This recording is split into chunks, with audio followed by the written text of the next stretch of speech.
This podcast is a member of the Place to Be Nation family. Visit us at placetobenation.com, the only place to be in your pop culture world.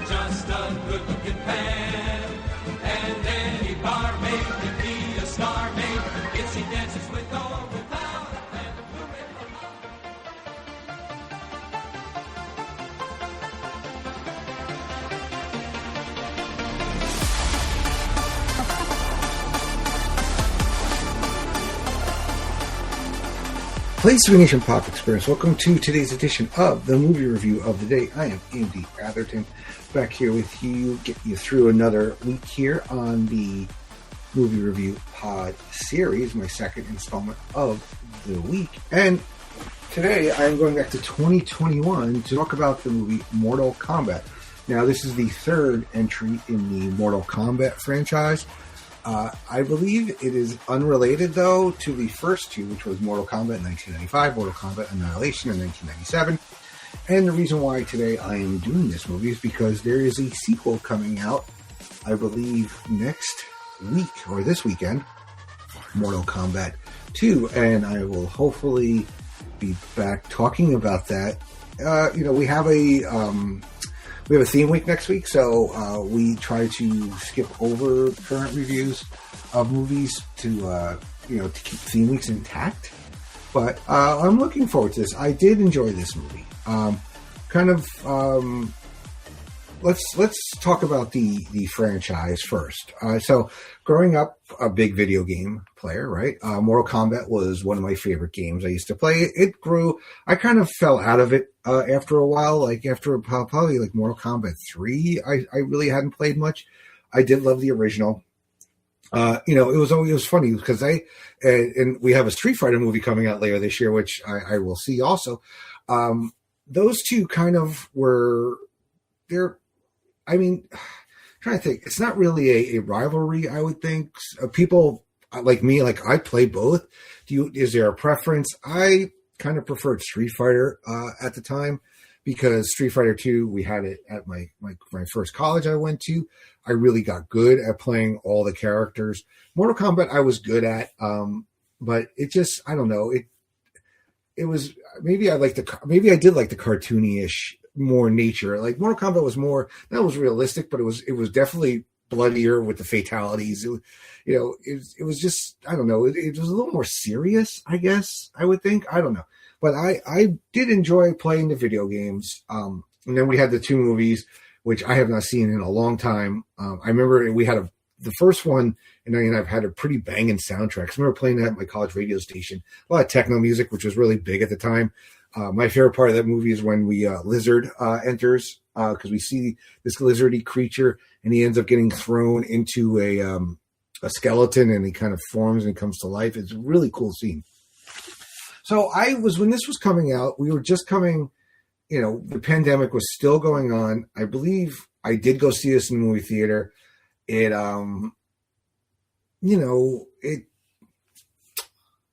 was that time of like, I would just want to get back to the theater, and I would have gone to see us regardless if we were coming out of a pandemic or in the middle of a pandemic.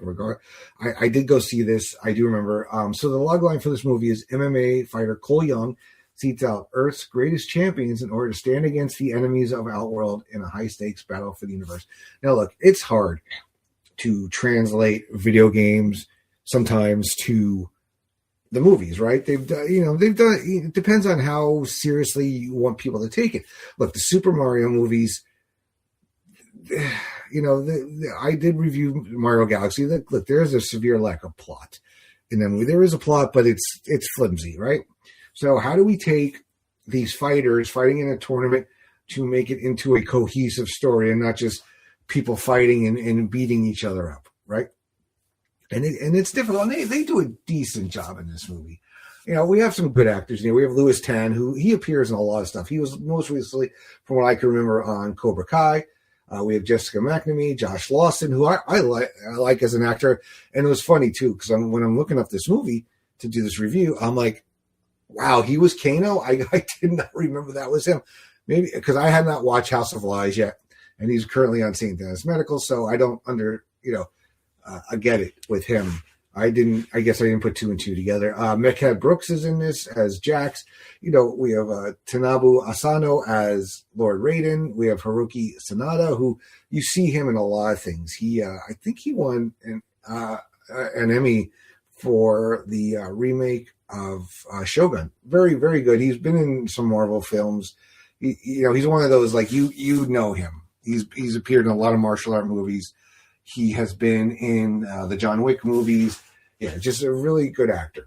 So kind of the plot of this movie is, it actually starts in 1617, where we're in Japan. Assassins led by Bihan assault the estate of Hanzo Hasashi's clan and murdered everyone, including Hanzo's family. After killing the attackers, Hanzo fights Bihan, but succumbs to his wounds and dies. His soul is condemned to the Netherrealm. Raiden, the god of thunder, then takes Hanzo's surviving infant daughter to safety. Then we fast forward to 2021. The realm of Outworld had defeated Earthrealm in 9 tournaments known as Mortal Kombat. The rule states if Earthrealm loses the 10th, will be conquered by Outworld. An ancient prophecy states that the blood of Hanzo Hasashi will unite a new generation of Earthrealm champions to prevent Outworld's victory. Then sorcerer and Outworlder Shang Tsung sends his warriors to preemptively eliminate Earthrealm's champions. They're identified by a dragon mark and before the 10th tournament begins. Elsewhere, MMA fighter Cole Young and his family are attacked by Bihan and now call themselves Sub-Zero, who was my favorite character to play as in the game. Special Forces Major Jackson Briggs rescues the Youngs, directing them to find his partner Sonya Blade. Jax then stays to battle Sub-Zero but loses arm in the process. So Jax was introduced in, I believe, in Mortal Kombat 2. Sonya Blade, it was in the original. So then, and the thing too about Mortal Kombat, there are so many characters. There are some like I am not that familiar with because they came in later games. A lot of cosplayers like to play them. We get Kano coming in here, where we meet him while he's being interrogated by Sonya at her hideout. Jax and Sonya have been investigating Mortal Kombat's existence. They are attacked by Shang Tsung assassin Scythoth, who Kano kills with Cole and Sonya's help. So he's kind of like a reptile. Yeah, he's basically the equivalent of reptile. They then travel to Raiden's temple and meet the Earthrealm champions Liu Kang and Kung Lao, and Raiden himself, who is critical of the newcomers. They also find Jax, who Raiden rescued and fitted with a set of mechanical arms. Shang Tsung then attempts to attack the temple, but is stopped when Raiden shields it from intrusion. Cole and Kano train with Liu Kang and Kung Lao to unlock their Arcana, which is the power unique to all Dragon Mark bearers. So you have the Dragon Mark. You have to, it's that happens in a lot of martial art movies where you've got to unleash a hidden thing. That happens in other movies as well. So then we get an argument where Kano awakens his Arcana, granting him the ability to shoot lasers from his scarred eye. Kano was a cool character. I did use him a little bit in the game. So then Cole is unable to awaken his Arcana, though. Disappointed, Raiden sends him back to his family, revealing that he is a descendant of Hasashi. Shang Tsung then gathers his warriors, including Kano's former ally Cabal, to attack the temple. Cabal convinces Kano to defect and sabotage the shield. During the fray, Jax awakens his Arcana, granting him superhuman strength and upgraded arms. Kano, I forgot how you exactly pronounce it, but I had a feeling a heel turn was coming from him because he's that kind of character. He's not a hero, right? So then concurrently, the Youngs are attacked by Goro, who's that big, he was the big boss, right? In the character, and that he had like the 6 arms and he was very hard to beat. Cole then arouses his Arcana, gaining a suit of armor that can absorb kinetic injury from physical attacks, and a set of tonfas, which are what are tonfas? They are a melee weapon that consists of a stick with a perpendicular handle. They're kind of like billy clubs, like what the Big Boss Man had in wrestling. And then he kills Goro before helping repel the attack on the temple. As Raiden teleports the Earthrealm fires to the void, a safe space between the realms.